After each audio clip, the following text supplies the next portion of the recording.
हुई है।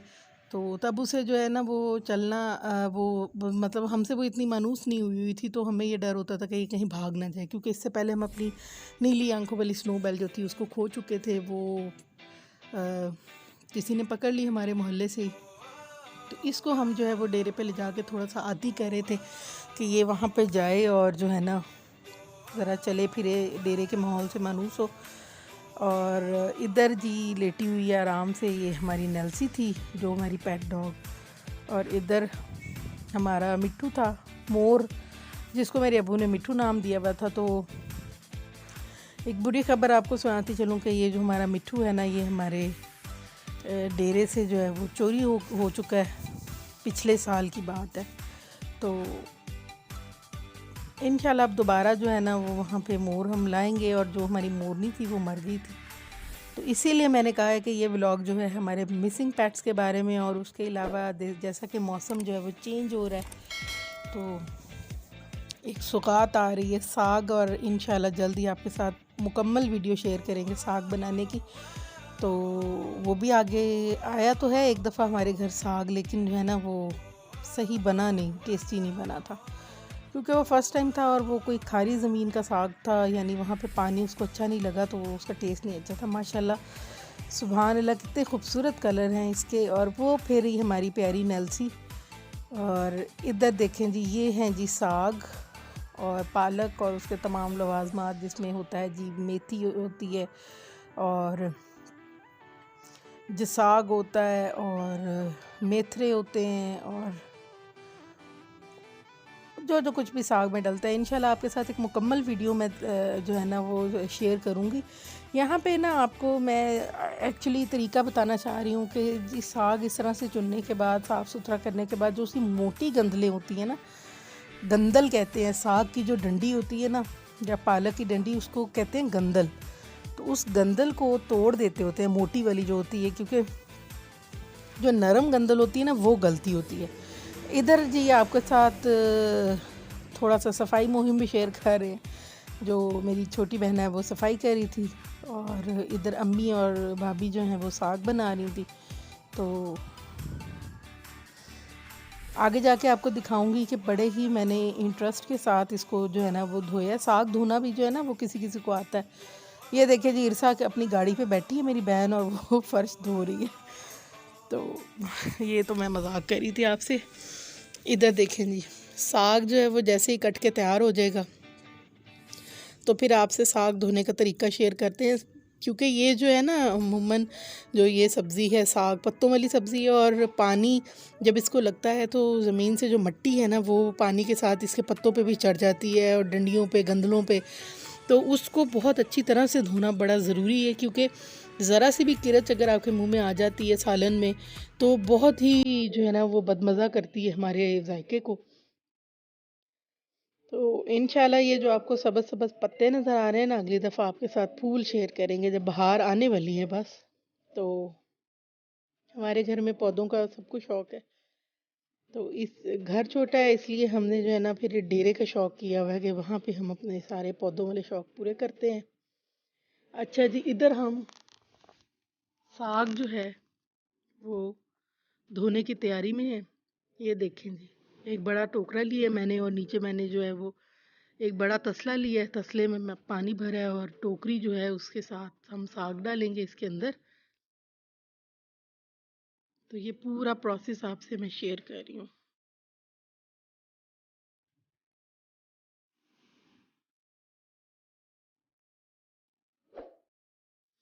ये एक पानी में नहीं धुलता। साग हो गई या पालक हो गई, इसको ना बार बार धोना पड़ता है। आप कम से कम टारगेट बना ले कि 5 से 6 दफ़ा आपने इसको इसी तरह ही धोना है।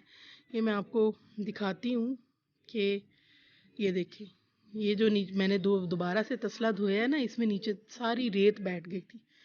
तो साग जब भी पकाएं तो इसके लिए ख़ास ताकीद है कि इसको आपने बड़ी अच्छी तरह से साग को धोना है। पालक बनाएं उसको भी, तो खुले पानी में बड़े बर्तन, बड़े मुंह वाले साफ़ बर्तन में आपने खुला सा पानी लेना है, और इसी तरह हाथ मार मार के आपने बड़े ही तरीके से और बड़ा टाइम लगा के इसको धोना है, क्योंकि इसके अंदर होती है बहुत ज़्यादा किरच। रेत या मिट्टी कह लें, तो इसको इसी तरीके से धोना बहुत ही ज़रूरी है। तो ये आपके सामने है पूरा प्रोसेस साग धोने का। आई होप कि आपको मेरे व्लॉग्स पसंद आते होंगे। तो इसी तरह मेरे व्लॉग्स को आप पसंद करते रहें। कमेंट्स में आप अपना फ़ीडबैक ज़रूर बताया करें।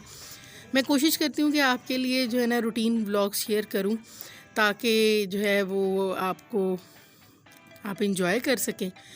और रोज़मर्रा के कामकाज जो हैं वो हर बंदे का काम करने का तरीका ना अपना होता है। मैं ये नहीं कहती हूँ कि मैं हरफ़ आखिर हूँ। तो और हमें जो है ना वो, अगर हम एक दूसरे से अपनी रूटीन शेयर करते रहें तो इससे हमें तौर तरीके सीखने को मिलते हैं। तो इसमें ये कोई मायूब बात नहीं है कि जी अब मैं ये कोई अनोखा काम करना नहीं सिखा रही हूँ आपको, साग धोना। लेकिन ज़ाहिर है कि हर सीज़न में जब भी सीज़न आता है साग का, तो हर घर में ही बनती है, ये एक सौगात होती है सीज़न की।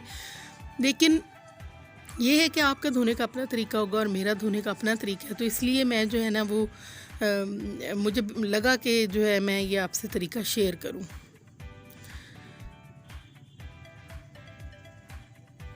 तो आप देख सकते हैं कि जी मैंने फाइनली जो है वो इसको अलहदा से एक नए तसले में रखना शुरू कर दिए, क्योंकि मैं इसे को 5 दफ़ा 3 से 4 दफ़ा 5 दफ़ा निकाल चुकी हूँ पानी से बार बार।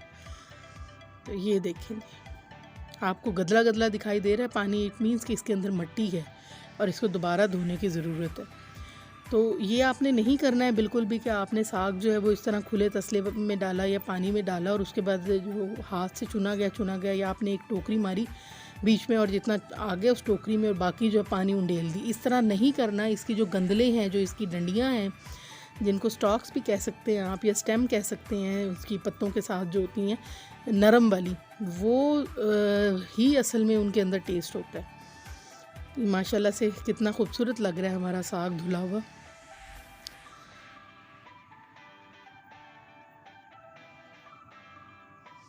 असल में ये हमारे घर इस सीज़न में पहली दफ़ा साग आया है, वरना जो है ना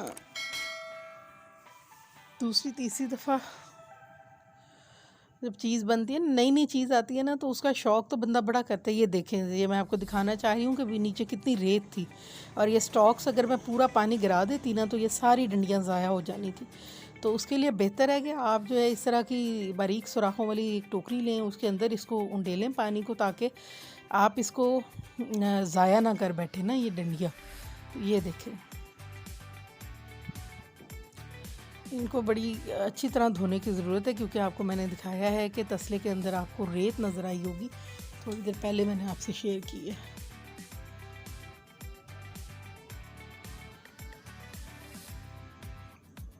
ये देखें, मैंने इसके अंदर उंडेल दी और ऊपर पानी मुसलसल चल रहा है। और मैंने पहले बताया कि बड़ा ही जो है ना वो वक्त लगा के आपने साग धोना है।